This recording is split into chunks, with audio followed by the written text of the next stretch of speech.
In recent years, we've seen a shift in education, moving away from tasks that are simply difficult to tasks that are increasingly complex and rigorous. But if you're like me, it's one thing to know that there's been a shift. It's completely different to know the difference between difficulty and complexity and how the two are connected. Difficulty, according to the IDOE, is a measure of the effort required to complete a task and is influenced by a variety of factors including content and subject matter familiarity, requirement for perseverance, and linguistic complexity. So what does this mean? Let's think of difficulty as a sliding scale or number line. To a first grader, a problem like 130 plus 342 would be difficult. They're lacking the content or subject matter familiarity, so this would require a great deal of effort. To a fifth grader, though, they have, for the most part, mastered addition, so this wouldn't require much effort. However, even though they're familiar with addition, we can increase the difficulty by giving them more. If I assign 100 problems, I've increased the difficulty by increasing the requirement for perseverance. I can also alter difficulty by altering linguistic complexity. A topic might be engaging for a kid, but if she struggles to understand the words on the page, the text is very difficult because it requires a great deal of effort, even if the concept itself is not that difficult. Complexity is a measure of the thinking, action, or knowledge that is required to complete a task. Let's think of complexity as a vertical number line to measure our thinking and depth of knowledge. While difficulty is often a sliding scale, complexity is static because its focus is on the type of thinking you're doing rather than the effort you put forth. When we're looking for tasks that rate higher for complexity, those tasks generally share these characteristics. Complex thought is required, focus is on application. In math, mathematical process standards are at the heart of these. Has multiple possible approaches and solutions.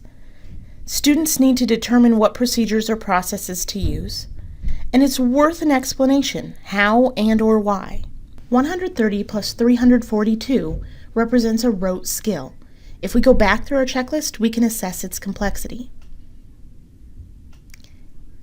As teachers, we have to keep in mind the relationship between difficulty and complexity to be sure students are engaging with a variety of tasks, so it becomes helpful to merge our complexity and difficulty lines together.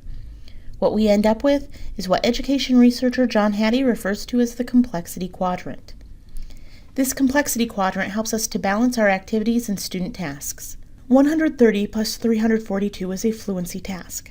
It's low complexity and low difficulty, but even if a student has to solve 100 problems, it may shift to our stamina quadrant because it's going to require perseverance, but the thinking required did not become any more complex. If we stick with the same standard, though, add and subtract whole numbers fluently within 1,000, we can see how to shift this to stamina without just assigning more, by instead presenting students with context through a story problem. Typical story problems are going to require reading, which increases difficulty, and students need to be able to pick out information, so we can see the difficulty increasing. Brothers Jay and Mark were saving their money to go to Kings Island. They need $150. Each boy received $20 for his birthday. Jay earned $40 mowing lawns and $45 babysitting. Mark earned $30 selling his old toys at a garage sale. Do they have enough money to go to the amusement park? Students have to be able to pull out a lot of information to be able to solve this problem, but the math itself is fairly simple. There's one correct answer, and it's not really worthy of a quality explanation, just a yes or no, so it doesn't shift above the x-axis. Problems like this in our fluency problem are crucial to building basic skills and understanding. So unlike some quadrants where you want everyone in one quadrant, here we really need a strong foundation built in fluency and stamina so we can build complexity. In fact, this expertise quadrant is really designed for longer-term tasks with multiple complex parts, so we're going to pretty much disregard it for now and focus on mastering strategic thinking. The problem with strategic thinking tasks is they aren't readily available in our textbooks. Our problem with Jay and Mark is about as complex as it gets. So where do we start? This is where your math process standards become crucial, and you may want to consider the essential questions in your curriculum map. Let's look at 3rd grade Unit 1, which poses the following scenario. You are at Walmart and wanting to spend your birthday money. How are you going to ensure you have enough money for your purchase? We need to tweak this a little because a student could easily just identify a $100 item and weasel their way out of thinking.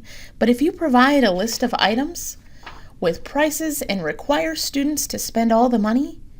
We've now created a complex task where every student can have a different but correct answer. These aren't always easy tasks, and we hate to watch our students struggle. But these tasks are so important to preparing our students for standardized tests, and, more importantly, for real-world application. For us as teachers, they also reconnect us with why we wanted to become teachers in the first place. I have yet to hear anyone tell me they wanted to become a teacher to make kids master multiplication tables. It's these strategic thinking tasks that lead to those light bulb moments that re-energize and inspire us. It may be challenging, and sometimes it may be painful, but here's where we have significant impact.